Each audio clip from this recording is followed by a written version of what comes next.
Pourquoi est-il important de choisir bien son conjoint? En tant que jeune fille, avant d'embrasser le métier de la décoration événementielle. Si tu viens de commencer la décoration événementielle ou tu es déjà dans le domaine, assois-toi confortablement à un bic, une feuille. Ce que je vais dire va te choquer, mais écoute-moi bien et prends note parce que ça va te servir dans le futur. Et oui, la décoration événementielle est un métier passionnant. C'est un métier qui te permet d'être épanoui dans ta vie professionnelle et dans ta vie privée. La décoration te permet de rencontrer des bonnes personnes, des personnalités que tu n'auras jamais imaginé rencontrer. La décoration te permet de voyager dans le monde entier, d'être financièrement autonome. Si c'est la première fois que tu viens de me suivre, je suis Adobri Sylvie, la responsable de l'agence événementielle Sylvie la Fée du Décor. Nous sommes spécialisés dans la décoration événementielle, la formation, la vente et la location des articles de décoration. La décoration événementielle est un métier beau. Lorsque tu finis de faire la décoration et que tu retournes en arrière, tu vois tout le travail que tu viens d'accomplir. Tu es tellement émerveillé. Tu es impressionné en tant que décoratrice que tu aimerais encore recommencer. Mais à présent, lorsque tu veux percer dans ce métier, il faudrait bien choisir ton conjoint. Tu dois épouser un homme qui a la même vision que toi. Tu dois épouser un homme qui te comprend, qui doit comprendre pourquoi tu vas quitter à la maison à 6 heures et revenir à 21 heures ou bien au-delà de ça. Pourquoi la décoration prend autant de temps et que tu ne reviens pas vite à la maison? Ton mari doit comprendre pourquoi tu es tellement stressé parfois par les événements. Tu gères ta pression, tu gères la pression de la cliente, tu gères la pression de ton équipe. Pourquoi tu dois faire autant de préparatifs avant le jour de l'événement? Ton mari ne doit pas t'appeler à tout bout de champ pour te demander qu'est-ce que tu fais que tu n'es pas encore rentré jusqu'à l'heure là. Si ça arrive, tu seras tellement troublé que le travail sera mal fait. Tu dois épouser un homme qui sera là pour te soutenir, qui sera là pour t'accueillir lorsque tu reviens d'un travail de décoration fatigué, qui sera là pour te faire des petits massages, pour te déstresser, pour t'encourager, pour te réconforter. Oui, si tu es jeune fille et que tu viens de démarrer dans la décoration, sache que toutes ces choses sont vraiment importantes pour toi.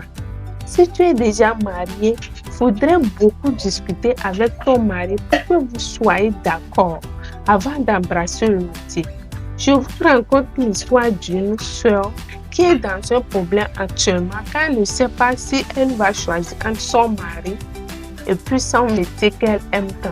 Oui, cette soeur, depuis qu'elle s'est mariée, elle est passionnée par la décoration événementielle et voudrait embrasser ce métier.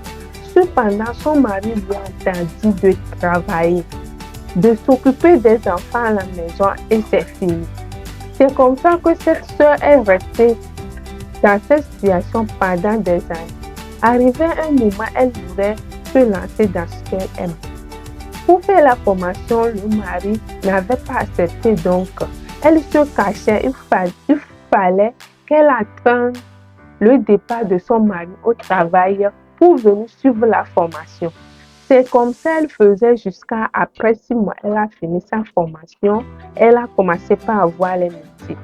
Lorsque nous partons sur les chantiers pour travailler, à peine 10 minutes, il faut qu'elle retourne à la maison parce que son mari ne doit pas savoir qu'elle est partie faire la décoration. Imaginez le jour du mariage de sa sœur, celle qui devait s'occuper de la décoration. Mais son mari avait refusé. C'est comme ça, après tant de négociations, il a fini par accepter. Le jour de la décoration, on n'avait même pas encore fait la moitié du travail lorsque son mari a commencé par appeler de rentrer à la maison. Mais c'était le mariage de sa soeur, ne pouvait pas quitter comme ça. C'est dans ça on est jusqu'à on a fini la décoration. Le lendemain, pour la cérémonie, la cérémonie a eu un peu de retard. Donc, au lieu que ça commence à 9h, la cérémonie a démarré à 10h. Déjà à 11h30, son mari a commencé par appeler encore. Rentrer à la maison. Est-ce que c'est elle qui va épouser ta sœur? C'est comme ça les coups d'appel. Jusqu'à 50 appels manqués, je vous dis.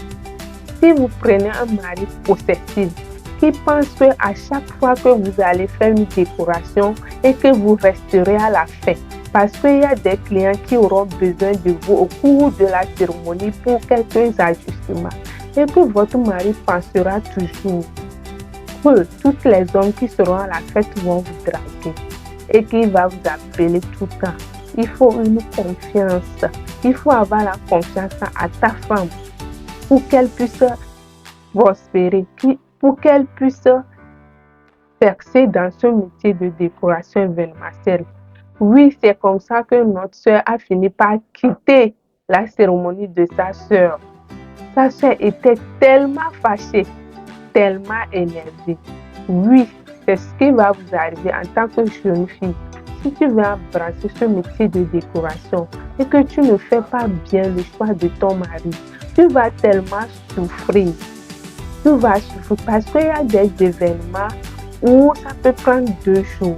Il y a des événements où tu vas quitter le matin très tôt et revenir tard le soir.